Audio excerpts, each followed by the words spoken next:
An investigation is being conducted on what the palace itself calls as an illegal approval of a resolution by the Sugar Regulatory Administration for the importation of 300,000 metric tons of sugar, which apparently did not have the blessing of the president.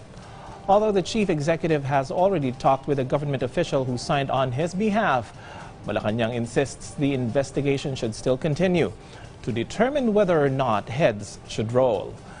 Naomi Tiburcio has the full details.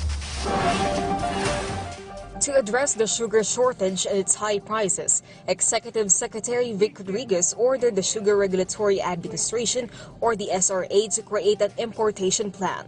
This will be the basis for President Ferdinand Marcos Jr. to decide whether or not importation of sugar is the best option for the country. However, yesterday, the SRA released Sugar Order Number 4, allowing the importation of 300,000 metric tons of sugar.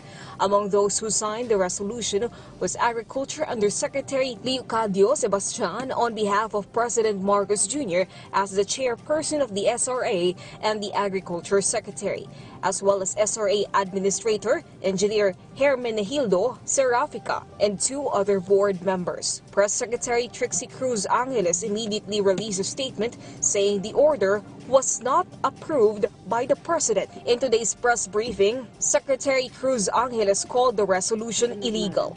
This resolution is illegal. The chairman of the Sugar Regulatory Board is President Ferdinand Marcos Jr. As such chairman, he sets the date of any meetings or convening of the Sugar Regulatory Board and its agenda. No such meeting was authorized by the President, nor such a resolution. She says only the President, as the SRA chair, can convene the board and approve any importation order. Undersecretary Sebastian was also unauthorized to sign on behalf of the President, as his role as alternate is only to attend meetings in the absence of the President. Malacanang is now investigating the matter. An investigation is ongoing to determine whether any acts that would cause the President to lose trust and confidence in his officials can be found, or if there is malice or negligence involved.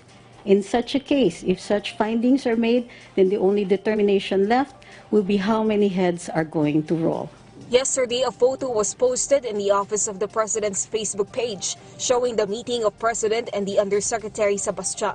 The press secretary says the official was able to explain his side to the President, but an investigation is still needed. Malacanang says they will study the need for a preventive suspension for the said officials while the investigation is ongoing. Secretary Cruz Angeles says importation is a sensitive matter that needs thorough study because of its possible influence on the consumers and the local sugar producers now that the harvest season is drawing near. Naomi Tiburcio for The Nation.